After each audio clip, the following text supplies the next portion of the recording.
नमस्कार, स्वागत है आपका न्यूज इंडिया में। मैं हूं आपके साथ उमंग माथुर। आपको बता दें कि राष्ट्रीय स्वयंसेवक संघ के सर संघ चालक मोहन भागवत ने शुक्रवार को एक पुस्तक का विमोचन किया। इस किताब में राष्ट्रपति महात्मा गांधी को हिंदू देशभक्त बताया गया, जिस पर एक नया विवाद अब शुरू हो गया है। एआईएमआईएम चीफ और हैदराबाद से सांसद असदुद्दीन ओवैसी ने ट्वीट कर पूछा कि गोडसे को लेकर आपके क्या ख्याल हैं। आपको बता दें कि मोहन भागवत ने जेके बजाज और एमडी श्रीनिवास की लिखित किताब making of a Hindu patriot background of Gandhi ji Hind Swaraj का लोकार्पण किया। इस दौरान मोहन भागवत ने कहा कि किताब के नाम और मेरा उसका विमोचन करने से अटकलें लग सकती हैं कि यह गांधी जी को अपने हिसाब से परिभाषित करने की कोशिश है। लेकिन इस बीच ओवैसी ने गोडसे का जिक्र कर मोहन भागवत से ही जवाब मांग लिया। साथ ही ओवैसी ने 1984 सिख विरोधी दंगों और 2002 के गुजरात नरसंहार का भी जिक्र किया। बहरहाल पुस्तक में गांधी जी की बात को उद्धृत करने की कोशिश की गई हो, लेकिन इस वक्त गांधी जी को हिंदू देशभक्त बताने पर अब एक नया विवाद छिड़ गया है।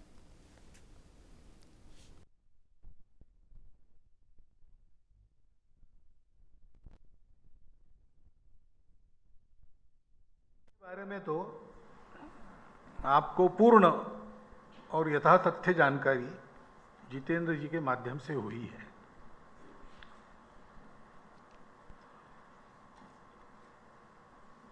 ये जो उन्होंने पुस्तक में कहा और आपके सामने उसका सारांश बताया है,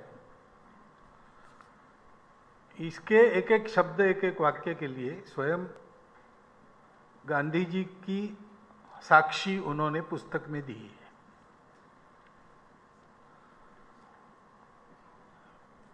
क्योंकि ये गांधी जी के बारे में पुस्तक rise of A Hindu patriot और उसका लोकार्पण कार्यक्रम, उसमें राष्ट्रीय स्वयंसेवक संघ का स्वयंसेवक, इससे बहुत अटकलें लग सकती है, लगती रही होगी, मुझे पता नहीं। उसकी आवश्यकता नहीं है। अभी मैं केरल में था, वहां से आया हूं यहाँ, तो मैंने ऐसा सुना, वहां पर किसी ने कहा या चर्चा चली होगी कि ये अप्रोप्रिएट कर रहे हैं गांधी जी को। ऐसा नहीं है। महापुरुषों को अप्रोप्रिएट कर नहीं सकता कोई। ये तो नमक की गुड़िया सागर का तल खोजने के लिए जाए तो जो होगा वैसा होता है, अगर अप्रोप्रिएट करने जाएंगे तो। इसलिए संभव नहीं है। ये पुस्तक इसलिए लिखी ही नहीं गई है। गांधी जी के बारे में यह एक बहुत प्रामाणिक शोध ग्रंथ है, और इसके बारे में जिनको चर्चा करनी है या कोई भिन्न मत भी देना है, उनको उसी प्रकार की शोध प्रवृत्ति का अवलंबन करके ही वो कर सकेंगे। बहुत परिश्रम पूर्वक सारी खोजबीन करते हुए इस ग्रंथ का निर्माण हुआ है, और इसलिए मैं लेखक द्वय और प्रकाशक महोदय तीनों का अभिनंदन करता हूं।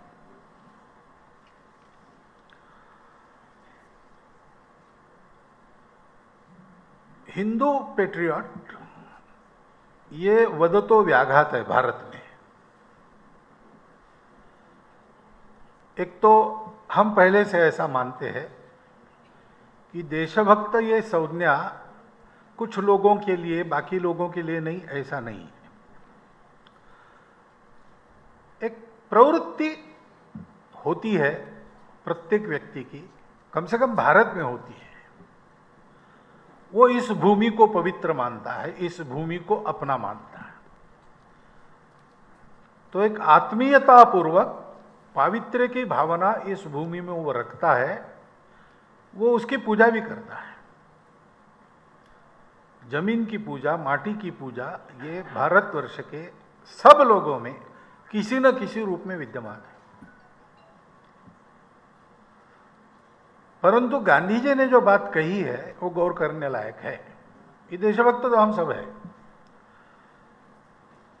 लेकिन गांधी जी ने कहा कि मेरी देशभक्ति मेरे धर्म से निकलती है।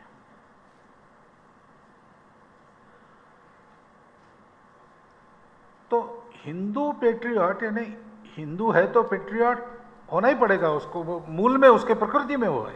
तो वहीं इस खबर में ज्यादा जानकारी के लिए हमारे साथ में वरिष्ठ पत्रकार विजय उपाध्याय जी जुड़ चुके हैं। विजय जी, बहुत बहुत स्वागत है न्यूज इंडिया में।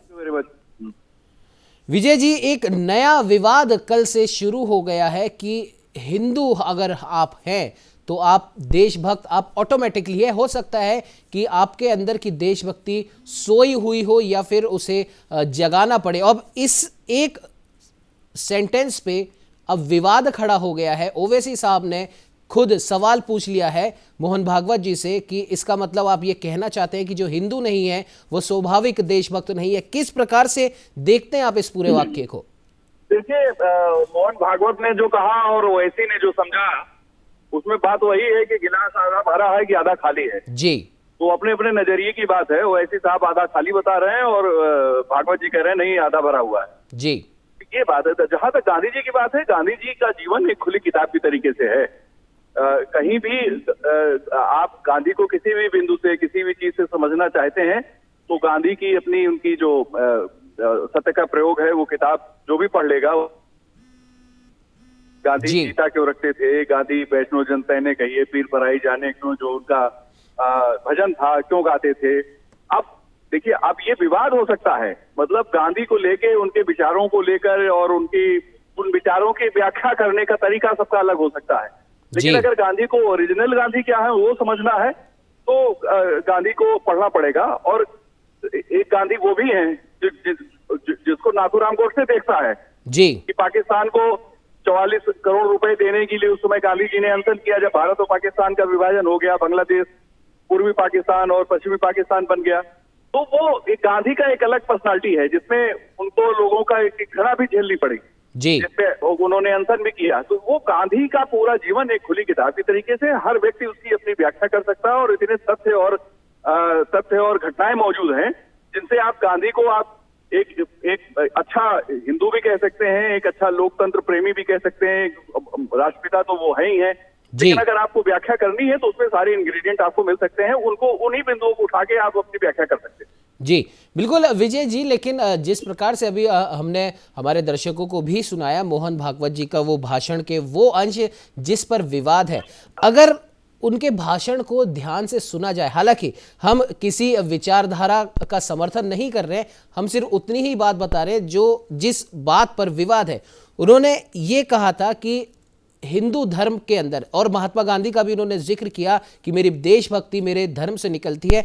अगर हम बात करें तो हर जगह नदियों को पूजने की प्रथा है, पेड़ों को पूजने की प्रथा है, धरती को पूजने की प्रथा है, पहाड़ों को पूजने की प्रथा है, यानी कि कहा भी गया है कि कण कण में ईश्वर है।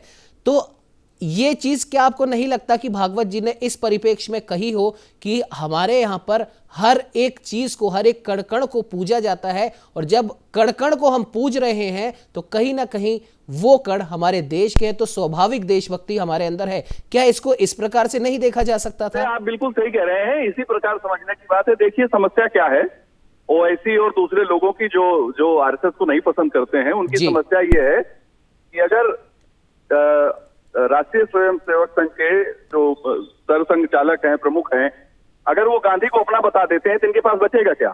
जी, वो इस बात से डरे हुए हैं कि राष्ट्रपिता महात्मा गांधी अगर आरएसएस, उनके विचार और आरएसएस के विचार कहीं किसी बिंदु पे आके मिलते हैं तो ये चिंता उनकी है।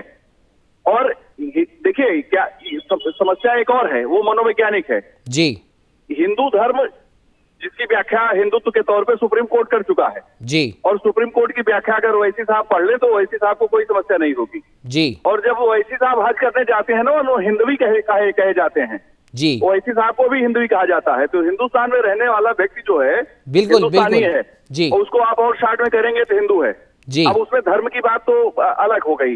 यहाँ पे जिस तरीके से आप अपने धर्म को या दूसरी चीजों को लेके अलग करते हैं, हिंदुस्तानी मुसलमान को लेके दूसरे इस्लामी मुल्कों में क्या सोच है वो ऐसी साहब नहीं बताते हैं। अगर वो बताएं तो ज्यादा साफ स्थिति पैदा हो जाएगी जी। एक बिंदु ये भी है। दूसरा बिंदु ये है कि जैसे इस्लाम है वो अरब से निकला जी, और क्रिश्चियनिटी यरूशलेम से निकली जी। लेकिन जो सनातन धर्मी है, जिनको आमतौर पे सनातन और हिंदू को मिक्स कर दिया जाता है, ये भारतीय यही की मिट्टी से है। तो एक ये जो भागवत कह रहे हैं कि हमारा लगाव इस मिट्टी से ज्यादा है, तो ऐसा नहीं है कि उन लोगों का लगाव कम है। उन्होंने ये नहीं कहा कि भाई मुसलमान और ईसाई जो है वो जो है देशभक्त नहीं है। उन्होंने कहा हिंदू स्वाभाविक देशभक्त है। जी। तो इसमें कोई गलत बात नहीं है, और ये बात वैसे भी कह सकते हैं कि सारे मुसलमान स्वाभाविक देशभक्त हैं। जी। ये कोई दिक्कत की बात नहीं है, ये केवल मुद्दा बनाने की कोशिश है और चर्चा में आने की। ओवैसी साहब इसके मास्टर हैं। बिल्कुल बिल्कुल विजय जी, और साथ ही साथ उन्होंने एक बात और कही थी अपने भाषण में कि जब तक मन में ये डर रहेगा कि आपके होने से मेरे अस्तित्व को खतरा है और आपको मेरे होने से अपने अस्तित्व पर खतरा लगेगा, तब तक सौदे हो सकते हैं लेकिन आत्मीयता नहीं हो सकती। और साथ ही साथ उन्होंने ये भी कहा अलग होने का मतलब ये नहीं है कि हम एक समाज एक धरती के पुत्र बनकर नहीं रह सकते। उन्होंने कहा कि एकता में अनेकता और अनेकता में एकता, यही भारत की मूल सोच है और यही शायद हिंदुस्तान की भी सोच है। और ओवैसी साहब ऐसा लगता है उसको दूसरी डायरेक्शन में ले गए। बिल्कुल सही कह रहे हैं आप। वो ऐसी के सोचने का तरीका ही गिलास आधा खाली है जी। तो जब आप इस नजरिए से देखेंगे, जब आप खामखा में गुजरात का जिक्र करेंगे, जब आप दंगों का जिक्र करेंगे, तो ये क्या है? ये नकारात्मक सोच है जी। अगर आप इस पे बात करेंगे कि हिंसा कितनी हुई, तो आरएसएस गिनाना शुरू करेगा कि भाई 2011 में सबसे पहले 11वीं सदी में सबसे पहले इस्लाम का आक्रमण हुआ, फिर इनका आक्रमण हुआ, फिर उनका हुआ, लाखों लोग मारे गए, नादिर शाह आया, अहमद साहब अली आया, तो वो बोलते रहेंगे। आप अगर देश को 21वीं सदी में आगे ले जाना है, आज हम 2 दशक पार करके तीसरे दशक में हैं और 21वीं सदी के, और यहाँ पे आके आप अगर नकारात्मक बातें करेंगे, सिर्फ उन बातों का जिक्र करेंगे जहाँ पे घाव कुरेदने की बात हो, जी। तो वो अच्छी राजनीति नहीं कही जा सकती। जी बिल्कुल विजय जी, आपने सही कहा। और जाहिर सी बात है कि आपको ये समझना होगा कि कौन व्यक्ति, किस पद का व्यक्ति और किस कह सकते हैं पार्टी का व्यक्ति क्या सोच के बोल रहा है। और अगर सिर्फ और सिर्फ आपको राजनीति ही अगर करनी है तो फिर तो आप किसी भी बात के कुछ भी मतलब निकाल सकते हैं, लेकिन सिर्फ अपनी राजनीति चमकाने के लिए दूसरों के बयानों को तोड़ मरोड़ कर पेश करना, यह भी एक अच्छी राजनीति के लक्षण तो बिल्कुल भी नहीं है। खैर, अब देखने वाली बात ही होगी कि नया छिड़ा विवाद ये कहां तक जाता है।